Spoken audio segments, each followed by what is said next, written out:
एक मिट्टी की प्रतिमा बना करके रोज भगवती की आराधना करते हैं। मिट्टी की जो प्रतिमा होती है उसे पार्थिव पूजन कहते हैं। मिट्टी को बोलते हैं पार्थिव। कल मैंने पार्थिव शिवलिंगों की भी जो है बात बताई थी।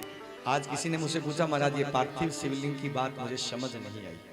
पार्थिव का अर्थ है मिट्टी। हम कहते हैं ये पार्थिव देह है, ये मिट्टी है। प्राण निकलने के बाद इसको क्या कहते हैं? पार्थिव बोलते हैं। तो पृथ्वी के अंश के कारण से उनका नाम पड़ा पार्थिव। मिट्टी के द्वारा जो छोटे छोटे शिवलिंग बनाए जाते हैं अथवा जैसी भी आकार से बने उसे पार्थिव शिवलिंग कहते हैं। और पर्वतराज हिमालय ने भी महाराज भगवती को अपनी पुत्री के रूप में प्राप्त करने के लिए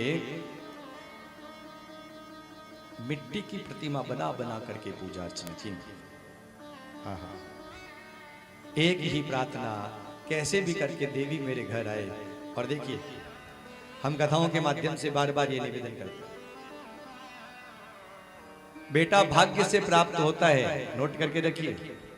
बेटा भाग्य से प्राप्त होता है लेकिन बेटी सौभाग्य से प्राप्त होती है। बोलो राधे राधे। लगता है सबको पसंद नहीं है, बेटियां सबको पसंद नहीं है ना? अगर होती तो महाराज जी तो हमारा भवन घूम जाता है।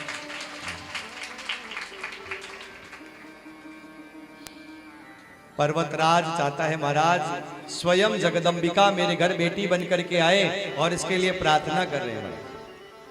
भगवती ने साक्षात दर्शन दिया और कहा हे पर्वतराज मैं आपकी साधना से बड़ी प्रसन्न हूँ, मैं वरदान देती हूँ पहले आपके घर 100 पुत्र होंगे और 100 पुत्रों के बाद मैं आपकी बेटी बन करके आऊंगा। जितना उत्सव बेटों के जन्म पर नहीं मनाया उससे कई गुना ज्यादा बड़ा उत्सव पर्वतराज ने अपनी पुत्री के जन्म लेने पर बनाया।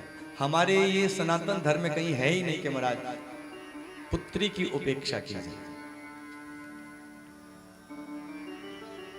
थोड़ी देर के लिए विचार करके देखिए आप, बेटे तो थोड़ी निष्ठुर निकल सकते हैं लेकिन बेटियां कभी निष्ठुर नहीं हो सकती। जहां माता पिता के दर्द को देखती है दौड़ी चली आती है। हमारे पूज्य गुरु महाराज तो कहते थे अगर किसी के संतान नहीं है और किसी को गोद लेना हो तो कहते हैं महाराज बेटी को गोद लो, बेटा नहीं बेटी। अरे बेटा तो एक कुल को तारता है, बेटियां तो महाराज 3-3 कुलों को भवपार लगा देती है। बोलो राधे राधे।